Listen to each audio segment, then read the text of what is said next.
খাদিজাতুল কুবরা রাদিয়াল্লাহু তাআলা আনহা এবার মারা যাচ্ছেন। হযরতে খাদিজা একদিন মুসাল্লায় জিকির আজকার করছেন।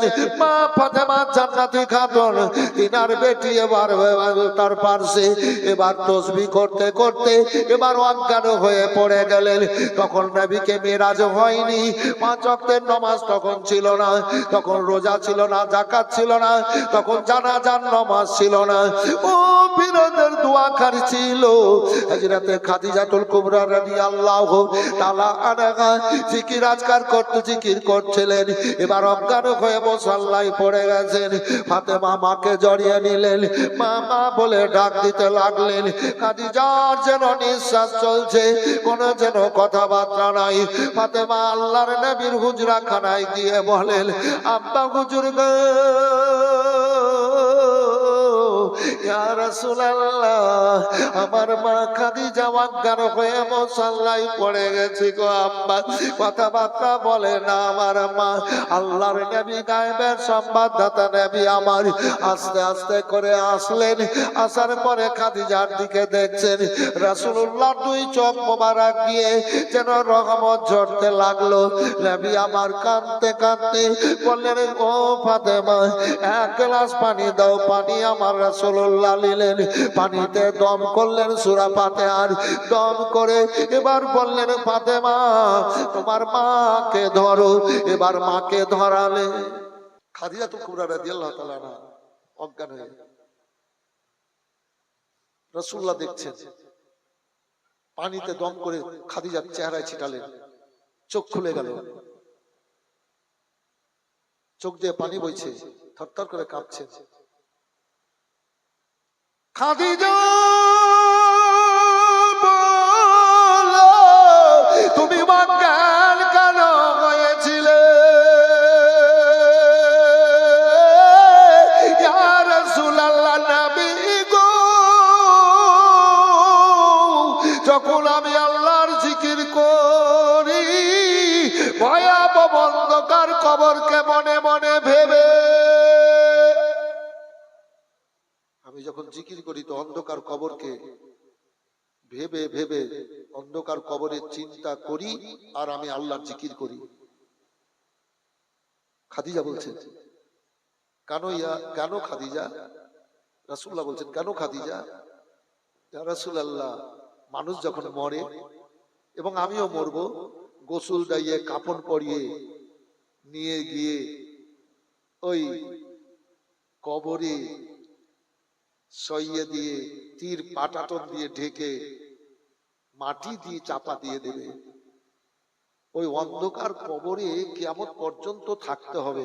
এই একটু ভাবেন তো, বাপরে, ওই 2 হাত 2.5 হাতের ঘর, এই দেহটাকে তো রেখে নাকি এই দেহটাকে রেখেই তো আমাকে তো যখন মরে যাব সইয়ে দেবে। আবার মুনকার নাকির ফেরেশতা এসে রূহটা দিয়ে দুনিয়ার মতো এরকম করে দিবে, দুনিয়ার মতো। ইস, কত কঠিন ঘর, ভাববো না?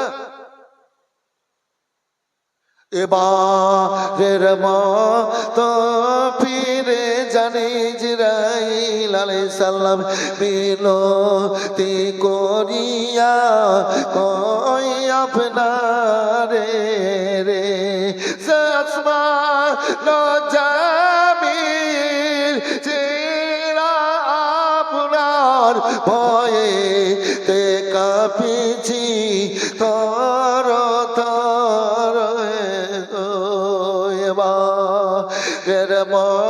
তো ফিরে জানি জিবরাইল আলাইহিস সালাম বিনতি করিয়া বলি আপনারে গো মা কালিবে চেরা নারিয়া আব্বা ও কালিবে কাটলি ধরিয়া গো কেমনে থাকিব আব্বা মা ছাড়িয়া গো মা রের মা তো ফিরে জানি জিবরাইল আলাইহিস সাল্লাম মিনতি করিয়া বলি আপনারে গো ছেলে মেয়ে কালিবে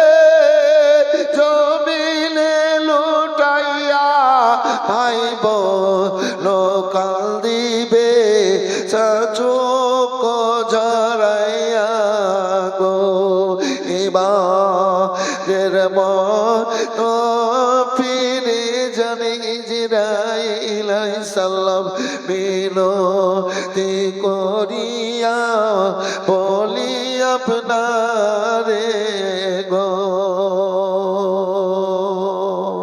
খালাপু পুকালিবে সালা সানায়ালে সামিয়ে ও বিবি কাঁদিবে কলে যা ফাটায়া রে কেমনে থাকিব সবারে ছাড়িয়া রে কেমনে থাকিব অন্ধকার কবরে রে এর মতো ফিরে জানে সাল্লাম মিনতি করিয়া বলি আপনারে গো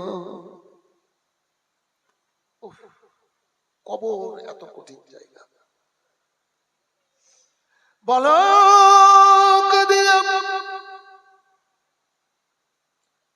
অজ্ঞান কেন হয়েছিলে আল্লাহ রাসূল গো যখন আমি জিকির আজকার করি ভয়াবহ অন্ধকার কবরকে মনে মনে ভেবে তাই আমি একাই কিয়ামত পর্যন্ত কি করে কবরে একাই থাকবো দুনিয়ার বিছানা পাবো না দুনিয়ার কাউরির সঙ্গে দেখা সাক্ষাৎ হবে না দুনিয়ার আলো বাতাস পাবো না দুনিয়ার খাবার দাবার পাবো না ইয়া রাসূলুল্লাহ আমি একাই কবরে কি করে থাকবো তাই আমি যখন জিকির করি ভয়াবহ অন্ধকার কবরকে ভেবে ভেবে জিকির আজকার করি ও বিরাদর নবী আমার বললেন আর বলো বলে জাহান্নামের আগুনকে ভয় করে কান্দি আমি আযাবকে ভয় করে কান্দি আল্লাহর হাবিব বলেন ও খাদিজা তুমি কি শোনোনি আল্লাহর রাসূলের মুখ থেকে বলতে কি ইয়া রাসূলুল্লাহ বলে মুহাম্মদ সাজ্জালা দিলান তামাসাউ ফিল্লার নবীর সংস্পর্শে নবীর মহব্বতে যারা এক সময় নবীর কাছে চলে গেছে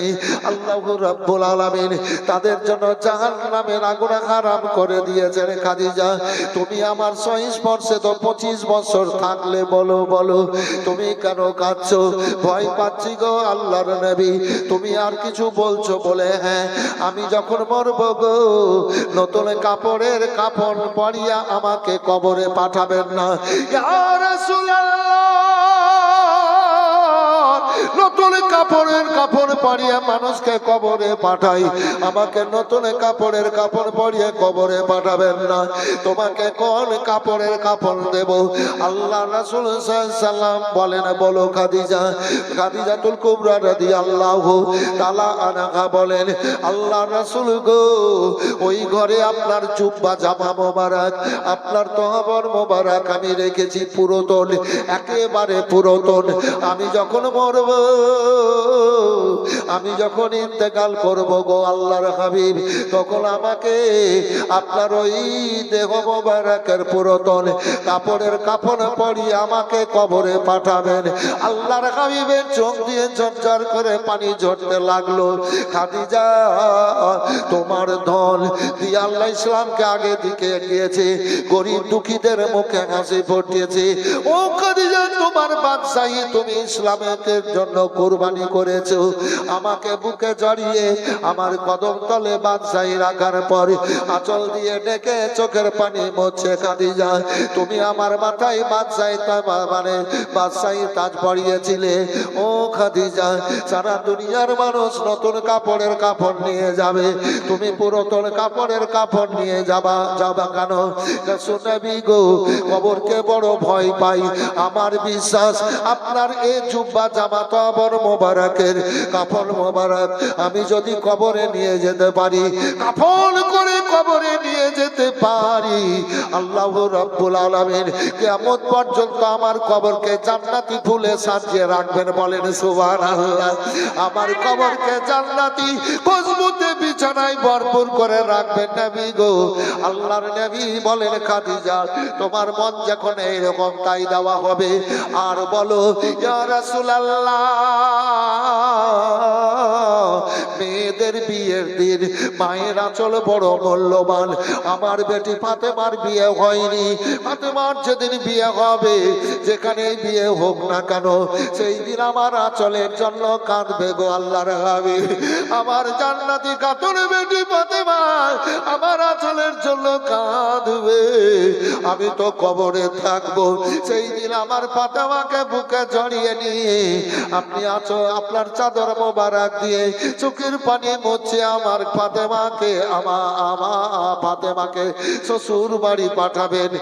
আসর ভাইজান আমার আল্লাহর হাবিব বলেন, আর বলো খাদিজা, বলে মানুষ কবর দিয়ে চলে আসে, আপনি আসবেন না, কবরের কাছে বসে থাকবেন। বলকার নাকির ফেরেশতা আসবেন দুইজন, সওয়াল করবেন আত্মা দিয়ে, যদি অসুবিধা হয় তাহলে আপনি সুবিধা করে দিয়ে আসান করে দিয়েন। আল্লাহর হাবিব সাল্লাল্লাহু আলাইহি ওয়াসাল্লাম দেখছেন খাদিজা আর বাঁচবে না। খাদিজা বেঁচে থাকা পর্যন্ত আল্লাহর হুকুম হয়নি নবীকে দ্বিতীয় বিবাহের। খাদিজাতুল কুবরা রাদিয়াল্লাহু তাআলা আনহা ওই ঘটনায় মারা গেলেন। তিনি পর্দা হলেন, গোসল হলো, যেইভাবে কাফনের কথা বলেছিলেন আমার রাসূলুল্লাহ কাফন পরিয়ে এবার কবরস্থান জান্নাতুল মুআল্লা, মক্কার মাসহুর কবরস্থান, পাহাড়ের পাশে রেলিং দিয়ে ঘেরা আছে ভাইজান আমার, কবর করা হয়েছিল। আল্লাহর নবী সাল্লাল্লাহু আলাইহি সাল্লাম এবার দেহ মোবারককে উপরে রাখার পর কবরে নেমে যার কাঁদলেন।